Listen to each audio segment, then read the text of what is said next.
Hello everyone, I'm Yiqing Lu from Tsinghua University. Our work is investigating bubble mechanism for recasting to improve 3D target acquisition in virtual reality. So from the title, we can see two important keywords. One is bubble mechanism, and the other is recasting. So this work is to talk about recasting in 3D target acquisition in VR and use the bubble mechanism to improve it. Let's look at these two keywords. So what's the recasting? This is a common term in VR that the user hold a maybe VR controller to cast a ray in the space and use the ray to go through some targets to select them.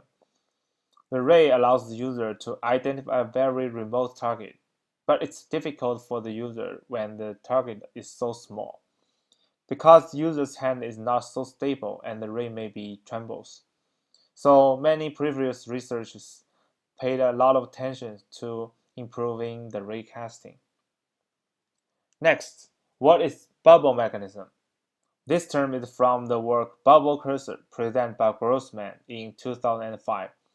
The bubble cursor is a dynamic 2D area cursor, which selects the target with the minimum distance. The range of the cursor changed when the cursor moved to ensure there is exactly one target falls into the range. So the cursor is like a bubble, which expands and shrinks. Actually, the cursor is moving in a Bernoulli diagram and selecting the nearest target in terms of the 2D distance. And our question is, what about the recasting plus bubble mechanism? The bubble cursor is easy to understand, always selecting the target with the minimum distance. However, a cursor has 3 degrees of freedom, but a ray has 5 degrees of freedom. So for recasting, how to define the distance for a ray? There are a common sense of 3D distance. The first is Euclidean distance, that we define the minimum distance between the ray and any point on the target. This is straightforward. Another is angular distance. That is, we define the angle between the ray and the target. So the target with smaller angle will be regarded closer. This definition is common in eye-based or field of view-based interactions. But in our work, the center is on the hand, so there is a parallax. We will consider these two definitions in later studies to show which one is better. Now we start drawing the bubble for the ray. From the bubble cursor, there are two bubbles. One is around the cursor and the other is around the target. In 3D space, we use two semi-transparent spheres to wrap the ray and the target, like this. We invited some participants to evaluate our prototype, and they said two bubbles might block the user's view and make the wrapped target not so clear, and it seems two bubbles are redundant. Then we improve the design by using only one bubble and make the bubble tangent to the target rather than wrapping the target. Our participants thought it's clearer, but sometimes there are a bad case. That is, when the ray is far away from the closest target, then the bubble will become super big. The user can be even inside the bubble. It looks weird sometimes when the bubble is very large. We go further by designing the bubble from a sphere to a disk. The disk bubble is tangent to the target, and from the user's view, it looks similar as a spherical bubble. But it reduces the depth of the bubble and makes it less weird. Our participants thought this design was better, but some of them reported that when the nearest target switches, the bubble also switches. So when you transit from one target to another target, bubble also jumps in space. It's not bad, but the transition should be more smooth. We continue improving the design. We then render the bubble in an infinity depth. With this design, the transition becomes smooth from one target to another. From the user's view, it looks the same as the previous prototype. Actually, it's just like a 2D bubble cursor moving on the sky. Our participants were satisfied with this design and said it is easy to understand and has good user experience. Finally, we add a curve to the selected target to notify the user which one is now selected. So this is our final design of how to render the bubble. Let me show you a video of ray casting with bubble mechanism. We can find that it's really easy to select target because you don't have to accurately go through it. The user holds the controller to move the ray. The selected target is highlighted, and the user presses the trigger button to select it.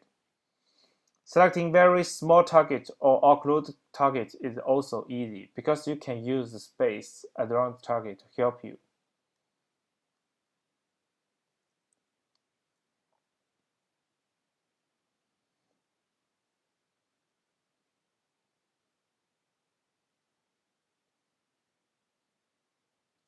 Next, we conduct the first experiment.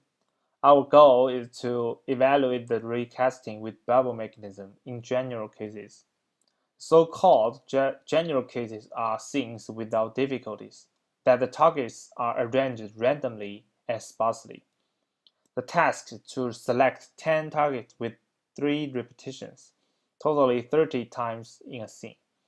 We have 6 scenes, and we are in 3 depth ranges, near, middle, and far, and 2 target sizes, large and small.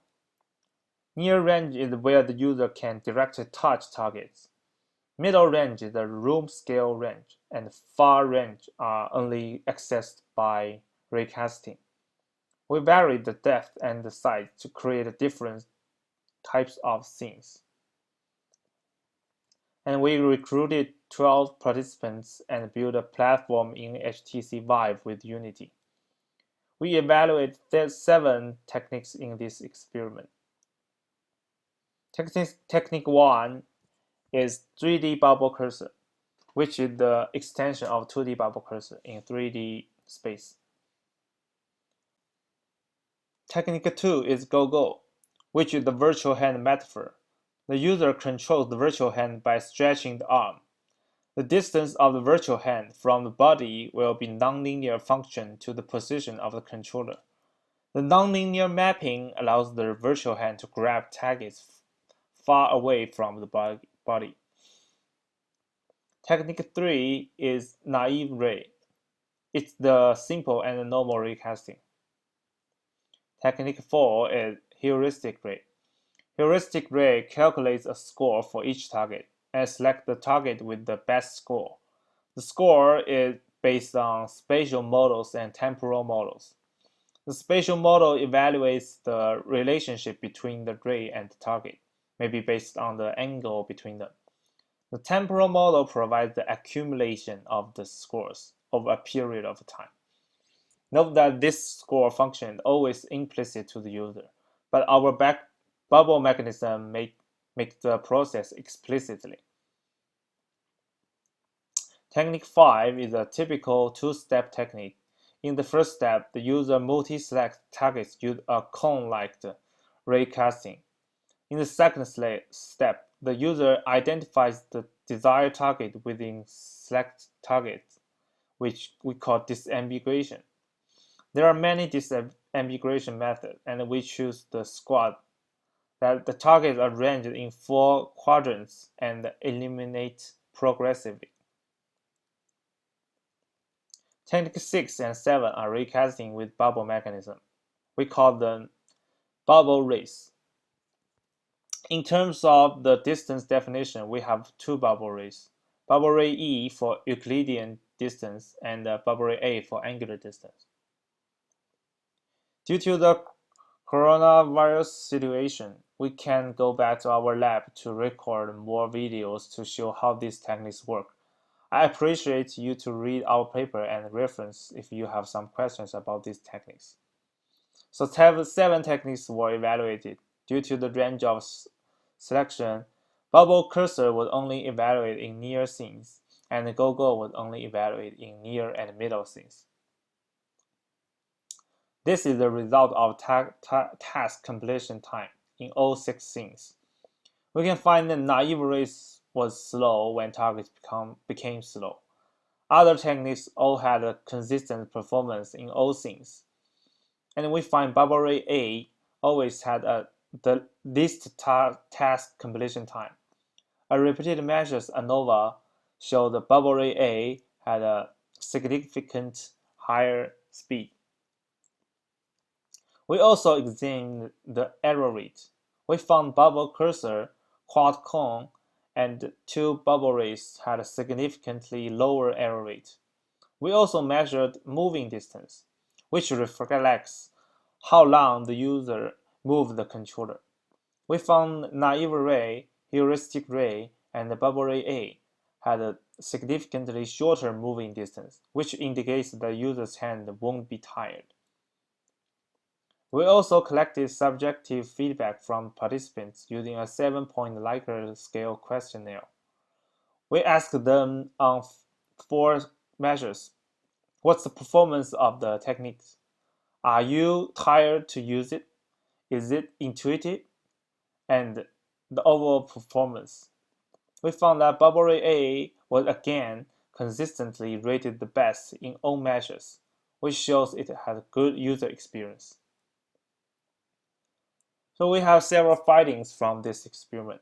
First, bubble mechanism could improve recasting on speed and accuracy and reduce fatigue.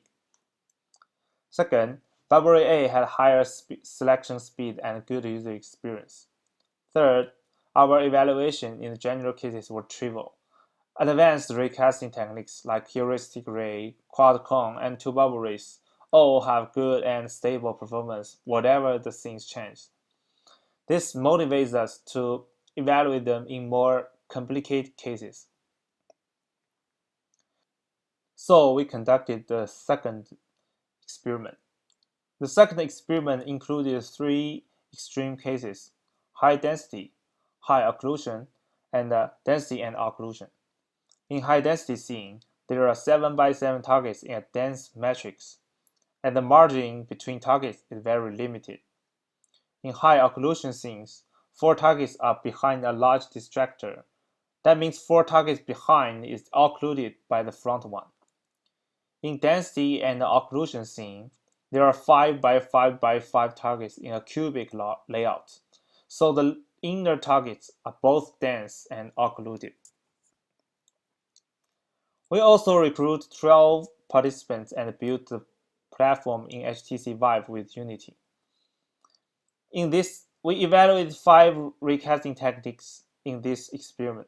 That is naive ray, heuristic ray, quad cone, and 2 bubble rays. In high-density scenes, bubble rays degenerated into naive rays, so their error rates were as high as naive ray. In high occlusion scenes, bubble ray E becomes awkward because the distractors always be the nearest one in Euclidean distance. However, angular distance didn't have this problem.